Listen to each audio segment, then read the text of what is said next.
Buenos días, muchas gracias, señora presidenta. En primer lugar, quiero agradecerle al presidente de la Nación por haberme nominado. No solo como abogado, sino como integrante del Poder Judicial. Es un honor y una responsabilidad enorme, y es el máximo desafío al que puede aspirar un abogado o a un miembro del Poder Judicial, como al que le dediqué mi vida profesional como yo. También le quiero agradecer al Honorable Senado de la Nación y a esta comisión en particular.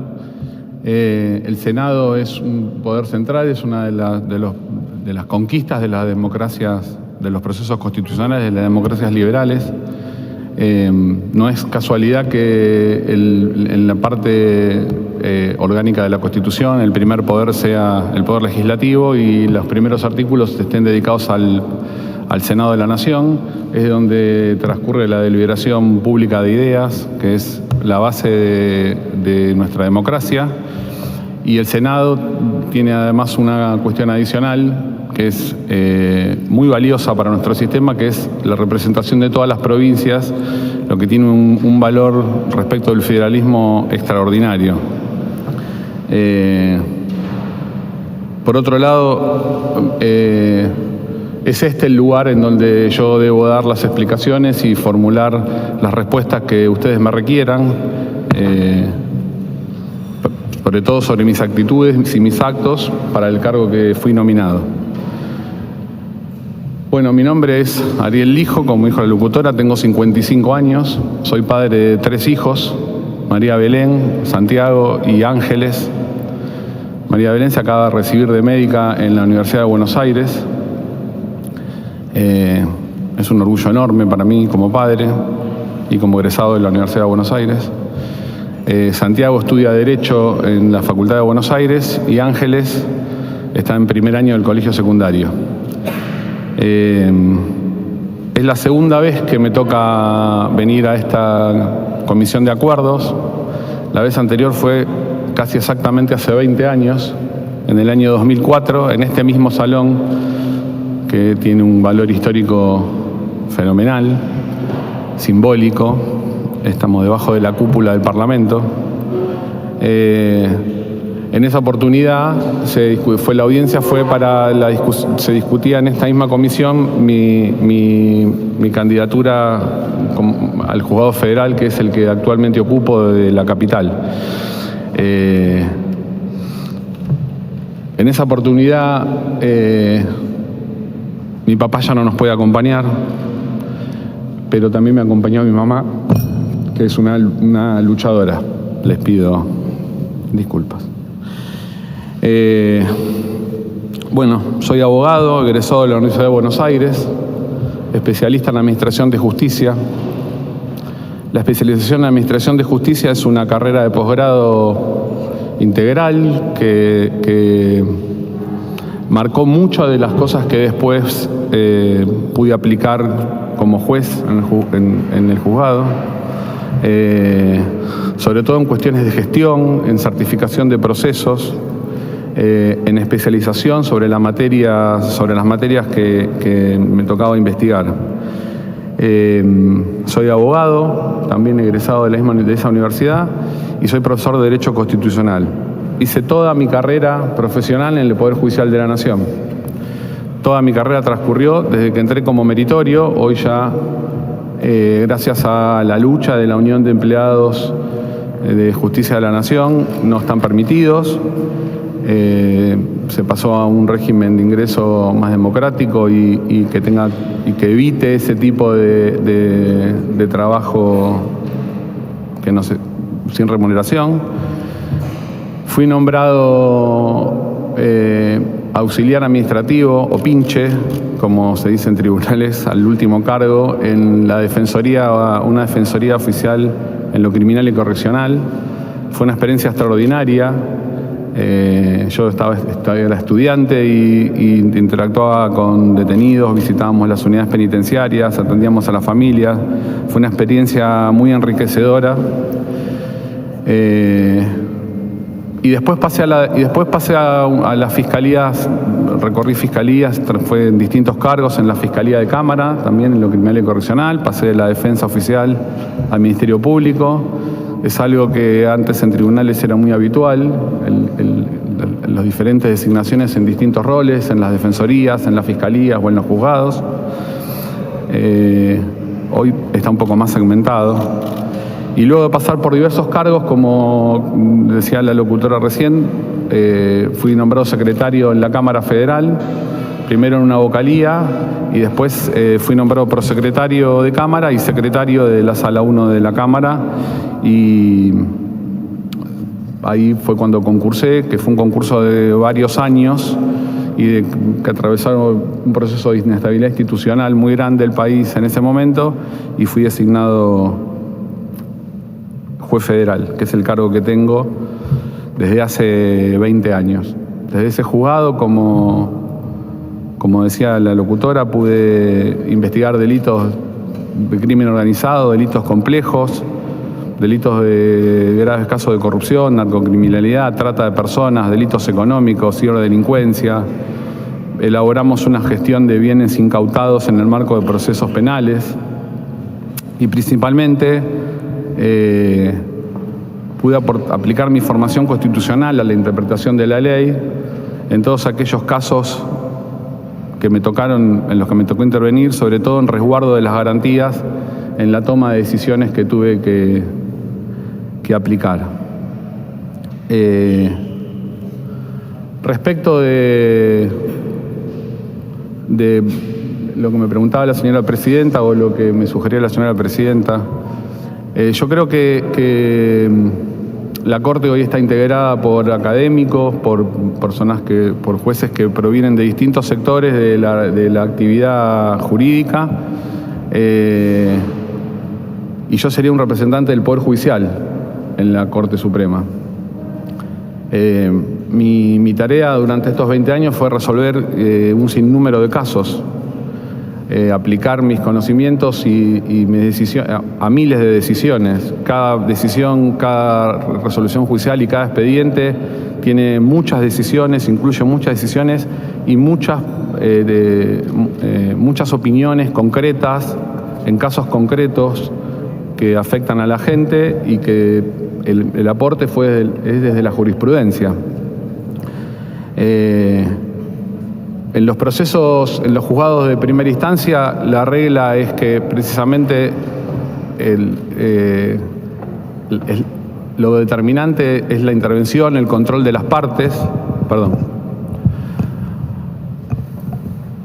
Es muy marcada la intervención de las partes, el control que tienen las partes y la actividad recursiva. Incluso toda la actividad recursiva es son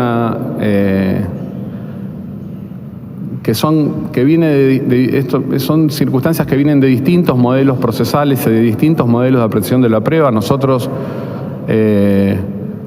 venimos de un código, pasamos en el año 92 de un código procesal de pruebas tasadas o legales, que el código establecía con perfección cómo debía ser probado cada episodio, que requería testigos determinados, todo bajo pena de nulidad, a un código mixto, que ya en ese momento eran códigos, si se me permite la expresión, antiguos o pasados de moda, que mantenían una etapa de instrucción con un alto contenido de posibilidad de recurrir las decisiones y de que las partes podían y pueden actualmente generar una actividad recursiva muy extensa, lo que por supuesto genera el alargamiento de muchos de los procesos. Pero respecto de qué juez, hay un artículo de un autor francés que se llama François Host, que él describe los 3 modelos de juez que transcurrieron en la historia, ¿no? El primero es el juez Júpiter, que es el que recibía la solución de los casos de una inspiración divina, no solamente en el caso de jueces profesionales, sino de jurados populares, etcétera. El segundo modelo de juez es el modelo de juez Hércules, que es el que conoce todo el derecho y todas las disciplinas y todas las ciencias y todas las cuestiones que tienen que ver con el caso que tiene que resolver. Y el modelo de juez actual es el del juez Hermes, que es el que concentra la información, la comunicación, que le pide opinión fundada a expertos en distintas disciplinas y por supuesto le aplica criterios jurídicos a esas opiniones para resolver el caso. El modelo de juez que a mí me parece que debe guiar o que puede generar un aporte es un modelo de juez y de justicia y de corte más proactiva. La corte tiene una función inicial, que es una función pura, que es jurisdiccional, que es la de resolver casos, ¿sí? Es la función jurisdiccional pura resolver los casos desde un punto de vista jurídico y la intervención de la Corte empieza y termina en el caso. Esa es la competencia central de la Corte, la actividad central de la Corte, es la que deriva de la competencia originaria que está en la propia Constitución, del artículo 14 de la Ley 48, que establece la intervención de la Corte en todos sus procesos en los que haya conflictos normativos de jerarquía de normas, ¿sí? El artículo 14 de la Ley 48, sus tres incisos, no se refieren a cuestiones de hechos, sino se refieren a cuestiones de jerarquía de normas y a conflictos normativos o a decisiones a favor o en contra de una determinada norma de determinada jerarquía, ya sea local, provincial, municipal o federal, o de colisión con la interpretación de la propia Constitución. En ese marco, la Corte, esa función jurisdiccional, la Corte y todos los jueces ejercen el control de constitucionalidad de las normas. Es una función central en nuestro sistema jurídico. Los sistemas de control de constitucionalidad tienen distintas naturalezas y existen en términos generales tres grandes grupos, que es el modelo continental europeo, que es el sistema en el que hay tribunales constitucionales, como ocurre en España, por ejemplo, ¿no? Que una vez que la norma sale del Parlamento, pasa el test de constitucional por el Tribunal Constitucional y ese test, una vez aprobado, debe ser respetada y no puede ser vuelto a discutir por el resto de los tribunales. El sistema anglosajón o del common law, que lo tienen las propias cámaras, tienen tribunales en sus propias cámaras, y después el sistema americano o difuso, que es el que está establecido a partir del caso Marbury versus Madison de la Corte de Estados Unidos del año 1803, que estableció un sistema de control difuso de supremacía de la Constitución en manos de los jueces de todas las instancias y de todas las jurisdicciones del país. Eso es una actividad central, es un gran poder y una gran responsabilidad que tienen los jueces. La justificación de este sistema es esencialmente mantener la supremacía de la Constitución sobre cualquier otra norma, porque si cualquier norma puede violar la Constitución, esto está en el razonamiento central del juez Marshall en esa sentencia. Si cualquier norma puede violar la Constitución es una mera declaración de voluntad y no es la ley suprema de la nación. Ese control también tiene que ver con el reconocimiento de derechos y con la legitimidad democrática de la propia Constitución, ¿sí? Los jueces, me parece que en este punto pueden controlar los procesos de producción democrática, la autonomía de la voluntad, proteger la autonomía de la voluntad y la continuidad de la práctica constitucional. La práctica constitucional es lo que nos hace crecer como república y lo que en el mediano y el largo plazo aporta soluciones institucionales y no personales a los problemas que tiene la gente, que tienen los ciudadanos.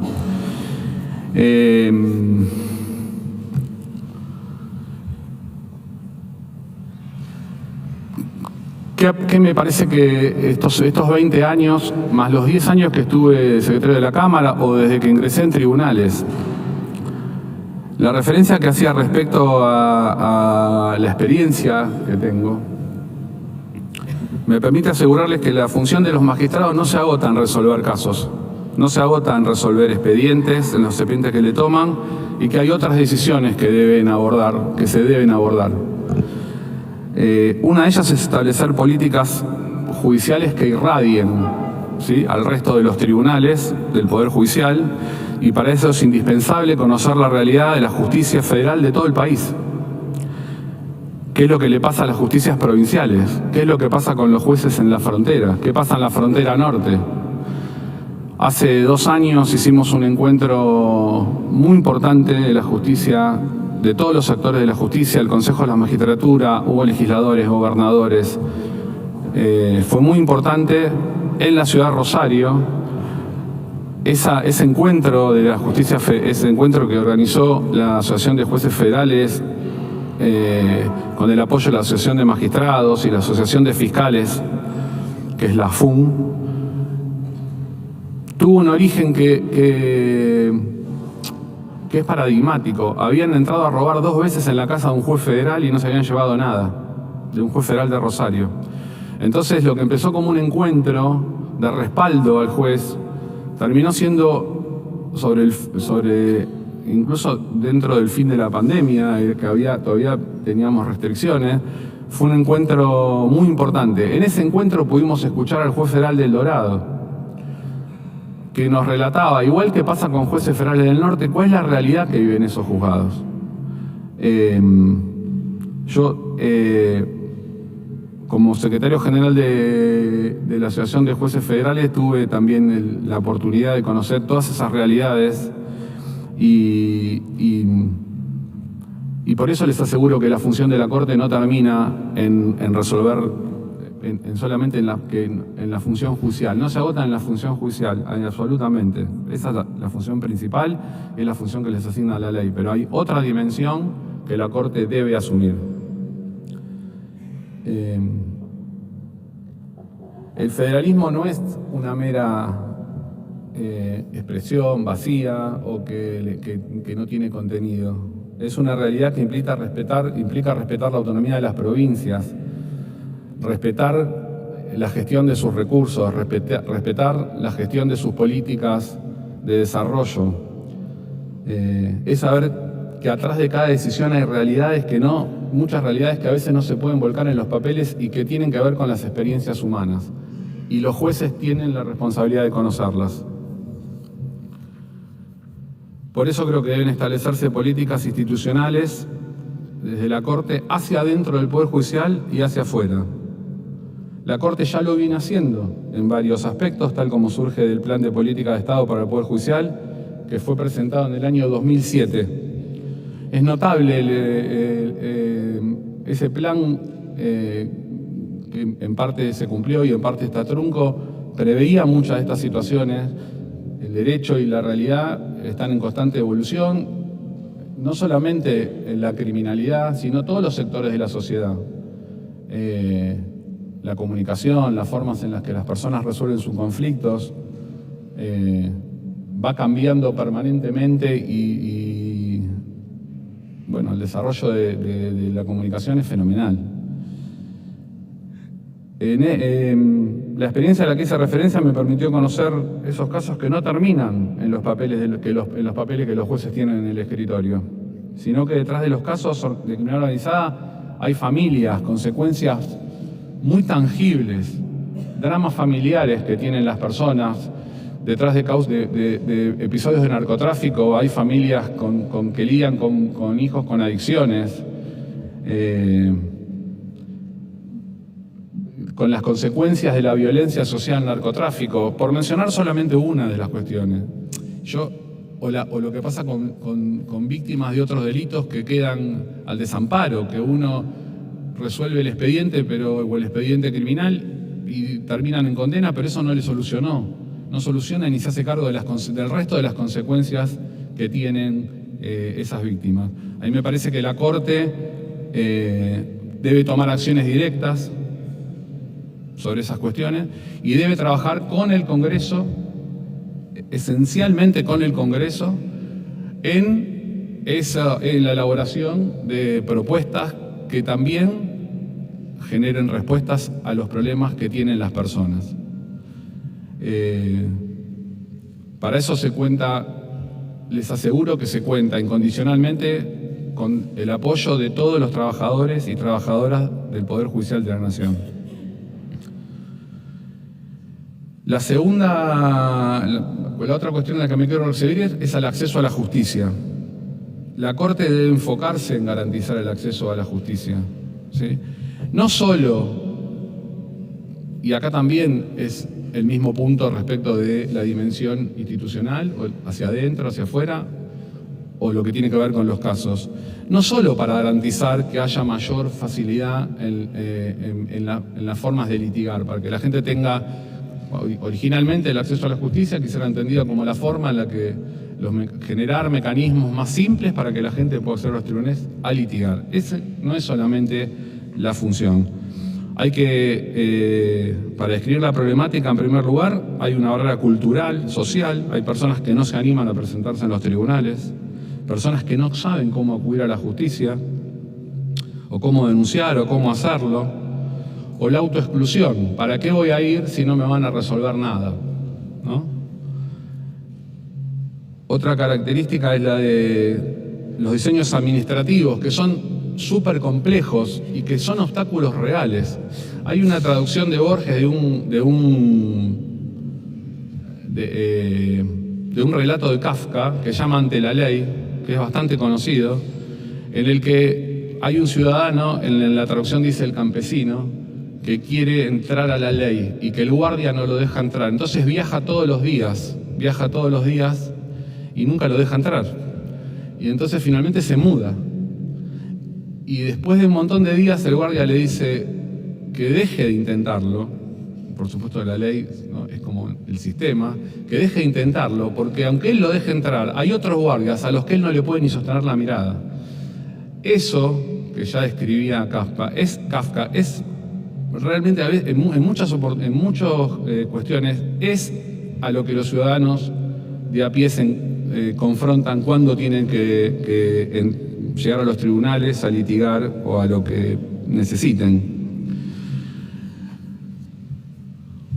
De ahí que me parece que debe haber una sensibilización del sistema para develar los problemas reales que existen detrás de los conflictos. Lo que les decía antes, ¿qué pasa con un adicto, con la adicción? ¿Qué pasa cuando se fija una cuota alimentaria? ¿Sí? Nos fijamos, por ejemplo, si hay casos de violencia económica, ¿no?, como parte de la violencia de género. No termina en la aplicación de una cuota. La respuesta del Poder Judicial no puede ser meramente la resolución del caso sin darse cuenta, por lo menos no en este tiempo, sin asumir que hay otras consecuencias y otras cuestiones que están alrededor de los casos que le tocan. Que el caso es el síntoma de lo que está ocurriendo. Yo creo que la Corte debe tener una política que implique la tutela efectiva de casos de violencia doméstica, de género, laboral, de menores y adicciones, estableciendo como lo hizo en la OVD, ¿sí?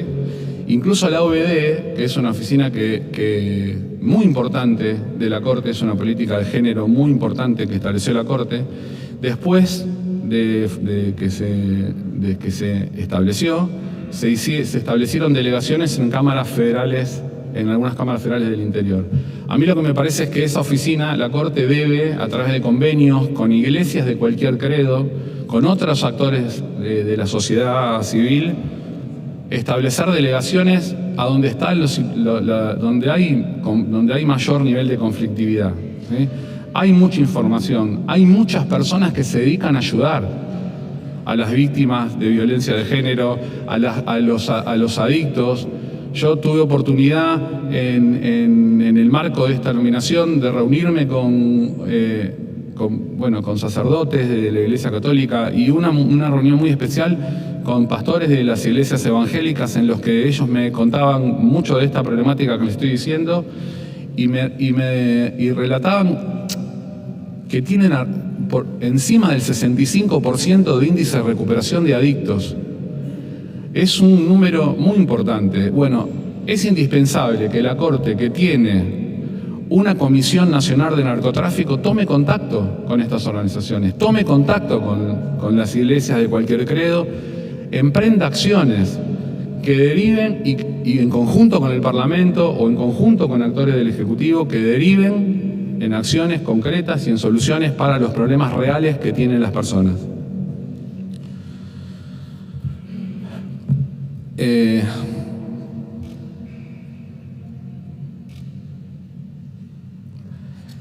La otra cuestión es la modernización de la justicia. La Corte debe tratar de trabajar en procesos de modernización no solo tecnológicos. En gran parte la crisis que desató la pandemia nos hizo dar un salto fenomenal, ¿sí? Algo como una consecuencia de que las crisis generan oportunidades. Acá lo que hizo fue imponer determinadas condiciones de tramitación que imponía la pandemia y que hizo que muchos de los procesos de producción, de resoluciones o de la forma de litigar se simplificaran, se hicieran tuvieran más que ver con cómo la gente resuelve sus conflictos cotidianos, ¿sí? La gente se manda mail, la gente se manda WhatsApp y los tribunales, a partir de esa crisis que se desató, hizo un salto. Yo lo que creo que respecto de la Corte puntualmente hay que dinamizar los procesos de producción de sentencia. Es importante para mí trabajar con el Congreso en conjunto para encontrar de una buena vez mecanismos que simplifiquen y bajen el nivel de litigiosidad que llega a la Corte por diversas vías. Hay innumerables cantidades de proyectos, me parece que llegó el momento de que la propia Corte y el Congreso y todos los actores que haga falta se sienten y encuentren una solución, porque no es viable el nivel de litigiosidad con el que convive la Corte Suprema. Internamente la Corte también debe, si es necesario, también imponer plazos. Internamente la Corte debe trabajar en mejorar o modificar las reglas de superintendencia, aumentando, por ejemplo, las autonomías de las cámaras federales del interior, resolviendo cuestiones de superintendencia, dándoles más autonomía. Las licencias empiezan de la justicia federal, terminan en la Corte, sean de donde sean, no tienen autonomía de gestión. Las cámaras federales del interior no tienen autonomía de gestión, no tienen autonomía económica. Y también hay que trabajar sobre la gestión de recursos humanos. Van cambiando, pasan todos los ámbitos, pasan el Congreso, donde antes hacía falta un montón de empleados, las nuevas tecnologías determinan que esos empleados son extremadamente útiles en otros aspectos o en otros sectores, pero quizás no ya en el mismo.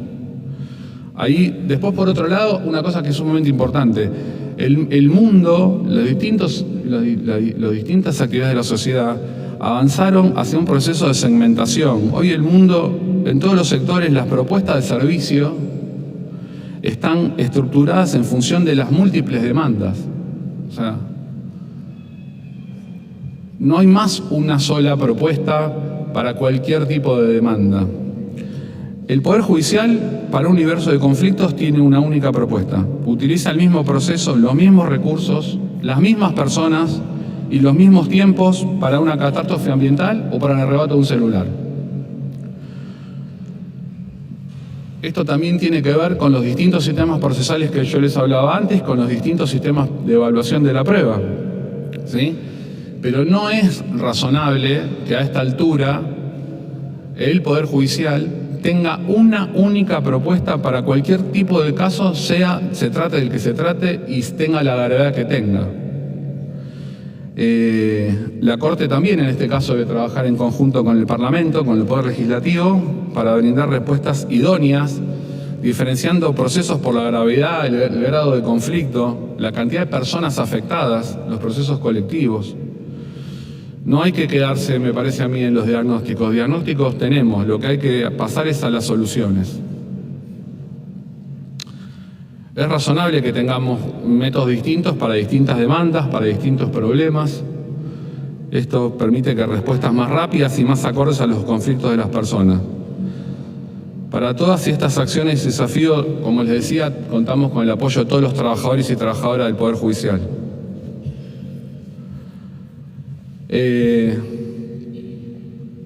Es importante también, me parece a mí, disminuir el nivel de litigiosidad. La Constitución establece esferas de competencia para cada uno de los poderes. A su vez, la Constitución establece un sistema de frenos y contrapesos de funcionamiento entre los tres poderes del Estado. El cumplimiento de esas atribuciones en el marco del respeto del mandato constitucional, en la forma y en el fondo, tienen una presunción de legitimidad. Los actos que emanan de los poderes tienen una presunción de legitimidad, incluso cuando son cuestionados. Y yo soy de la idea firme de que hay que tender a la estabilidad de los actos de los poderes, ¿sí? Hay que tender a la estabilidad de los productos del Parlamento, hay que tender hasta la estabilidad de las decisiones del Poder Ejecutivo y del Poder Judicial. Si esta proposición es verdadera, los controles recíprocos funcionan, ¿sí?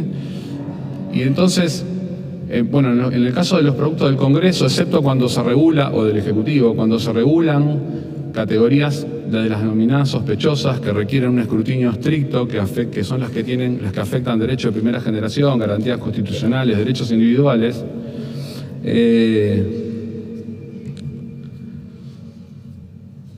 es particularmente grave y es de una gravedad institucional fenomenal la declaración de inconstitucionalidad de una norma, ¿sí? La intervención del Poder Judicial debe ser extremadamente restrictiva, no debe interferir en los procesos, en la toma de decisión, especialmente del Congreso, cuando se hayan respetado los procesos que establece la Constitución y cuando se hayan respetado el proceso democrático que la propia Constitución establece. Esto implica, entre otras tantas cosas, que las cuestiones de la política deben resolverse en el ámbito de la discusión de ideas que establece la Constitución para ese tipo de cuestiones. Las cuestiones entre el Parlamento y el Poder Ejecutivo tienen también sus propias reglas de los frenos y contrapesos. Y créanme que no siempre el Poder Judicial es el poder que puede brindar una solución para este tipo de conflictos. Por último,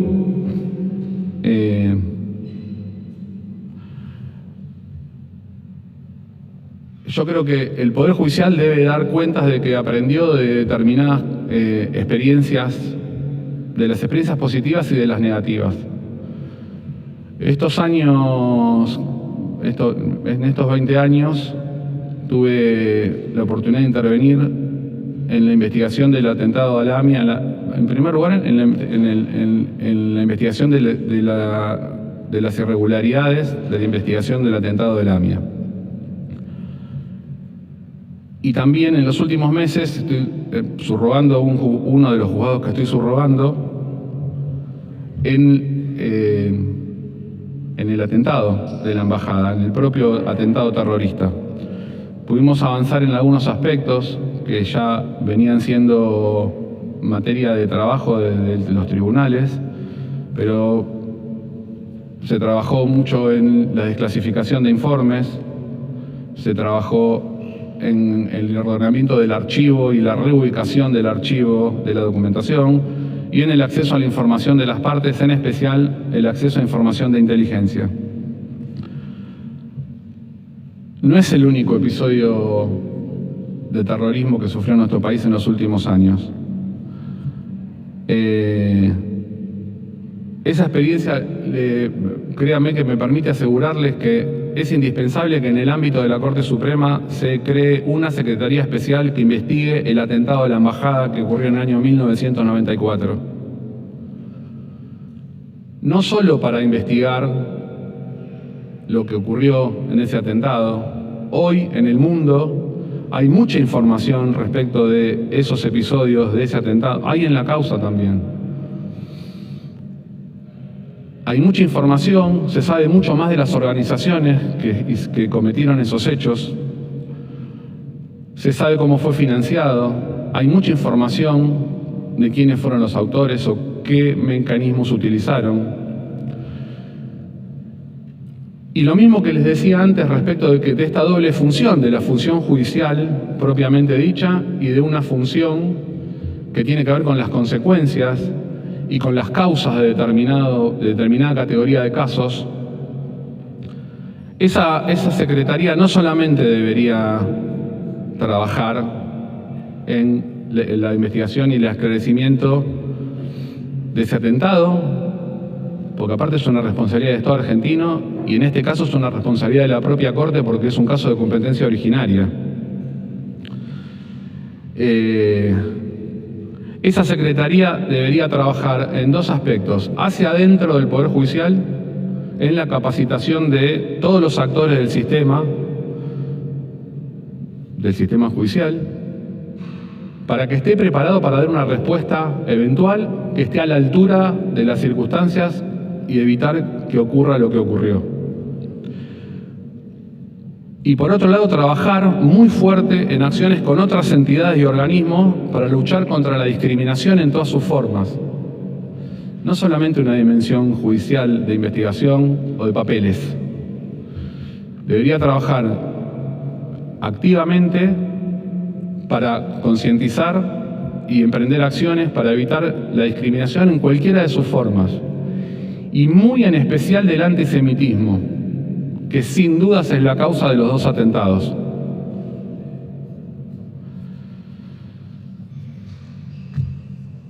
Yo creo que estas acciones pueden contribuir a un cambio fuerte en conductas que están muy arraigadas en nuestra sociedad. Gracias, señora presidenta. Muchas gracias, doctor. Ahora vamos a dar lectura. En la comisión, durante todo el proceso reglamentario, se han recibido más de 480 inquietudes